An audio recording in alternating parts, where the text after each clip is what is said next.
The word tariff is my favorite word in the dictionary. Markets lost $6 trillion the week the tariffs were announced. The dollar fell. JP Morgan economists say the Trump administration's tariffs, if sustained, would be the biggest tax increase since 1968, with the recession risks now above 60%. We forecast recession. We're not by any means saying that's the only thing that could happen here. I think we have an economy that is still on solid ground. It's getting hit by big shocks. What we got this week was a very big tax increase on U.S. businesses and households. We would scale it in terms of a roughly 20% rise in tariff rates to basically the highest tax increase we've had in the U.S., if it's going to be fully delivered, that we've had since 1968. This is the biggest policy mistake in 95 years. It's a self-inflicted wound. Unforced error, did not have to happen. Some economists worry that the Federal Reserve cannot easily offset the damage due to elevated inflation and credibility concerns. The embers of inflation are still smoldering. We are in a different context than we were, and the Fed has evoked several times the cautionary tale of the 1970s. I don't know why Trump didn't learn the lesson of the Smoot-Hawley tariff, because I know the Fed learned the lesson of its mistakes in 1930, 31, and 32. That's one reason why the great financial crisis did not turn into a Great Depression. The Smoot-Hawley Tariff Act of 1930 raised U.S. import duties to record levels. It triggered global retaliation and may have deepened the Great Depression. Here's how long the tariffs might last, and whether the U.S. is heading toward a recession. The president has broad executive authority over tariffs, allowing him to raise, lower, or remove them at will. This flexibility has fueled speculation about President Trump's endgame, with some viewing the tariffs as a tactical opening move designed to create leverage in future negotiations. I would assume that this will not be in place in a month, 2 months, definitely not in the back half of the year. So I'm in the camp that this is the beginning of a big negotiation. We're going to be hearing about tariffs for quite a while now, and the president has set the stage for what he loves to do. He'll be negotiating every single day for the foreseeable future with each one of these countries. Donald Trump has a lot of motivations. Many of those motivations contradict each other. The number one motivation is that the United States runs a trade deficit, that we buy more from the rest of the world than we sell more to the rest of the world. I think that's largely a function of American strength. I don't think these tariffs are going to help.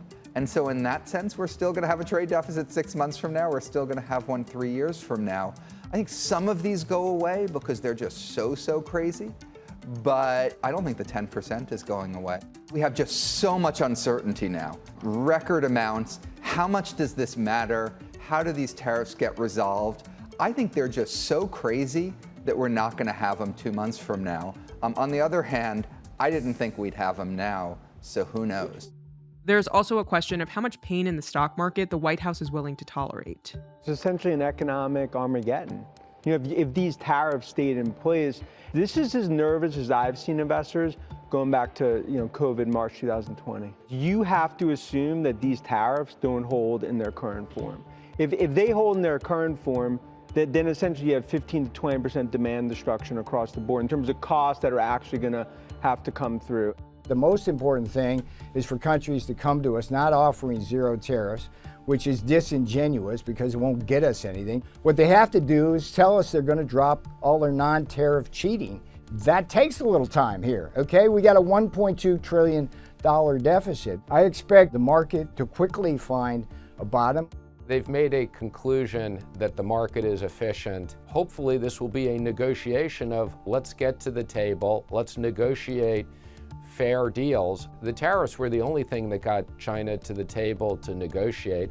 And there's no question that China's market has been closed to us for a long time, and our market's open to them. And if we could rebalance that and we could create an opportunity for US companies to do business in China with a growing middle class, that's a big opportunity. In response to a request for comment, the White House pointed CNBC to President Trump's statements to the press on April 7th. There can be permanent tariffs, and there can also be negotiations, because there are things that we need beyond tariffs. Tariffs are very important, but there are a lot of things like opening up countries that were totally closed. China is essentially a closed country. In fact, it is a closed country. So We're going to get fair deals and good deals with every country, and if we don't, we're going to have nothing to do with them. Commerce Secretary Howard Lutnick told Face the Nation that the White House is not wavering. There is no postponing. They are definitely going to stay in place for days and weeks. That is sort of obvious. The president needs to reset global trade. Everybody has a trade surplus, and we have a trade deficit. We are paying away our future and our lives. The countries of the world are ripping us off, and it's got to end. The president has made it crystal clear. People thought that while this administration moved in extreme ways, it still had a commitment to supporting the business sector and the expansion. I think that's being challenged. The tariffs put Congress in a difficult political and fiscal position, especially if the economy and markets continue to take a hit. The president will get $600 billion of revenue from these tariff increases. That gives Congress more resources to say, what can we do? Because extending the existing tax cuts is no longer an option. You're going to need to see lower marginal tax rates, lower corporate tax rates, and more incentives to invest to ease that pain and to push off a possible and growing likelihood of a recession. Republican members of Congress may be breaking from the White House. Senator Chuck Grassley introduced a bill on April 3rd that would give Congress the power to approve or roll back tariffs. He was joined by at least 3 other Republican senators. What I expect, for every action, there's a reaction. A more pro-growth and a faster tax bill, possibly the Fed being forced to cut rates, and you could see some global policy changing as countries realize that they're going to have to do something for themselves now that Trump has this onerous policy on them.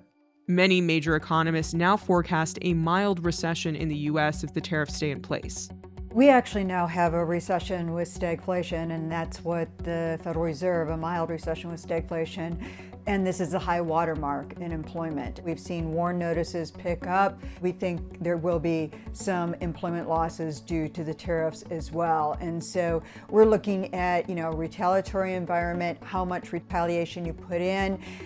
If you take all of the tariffs at face value, because they layer on top of each other, and many people are not really looking at how these do that, if they were to sustain, they would be the highest since the early 1900s, which is really sort of stunning to think about that. And we agree wholeheartedly with this being a very large tax increase on the U.S. economy. Where things are going to matter right now is to what degree does consumer purchasing power get squeezed by higher inflation? And to what degree does a consumer which still has the wherewithal to cushion the blow and has consistently been cushioning the blow of higher inflation and periods of temporary softening in labor demand over the last 10 years, whether it will continue to do so?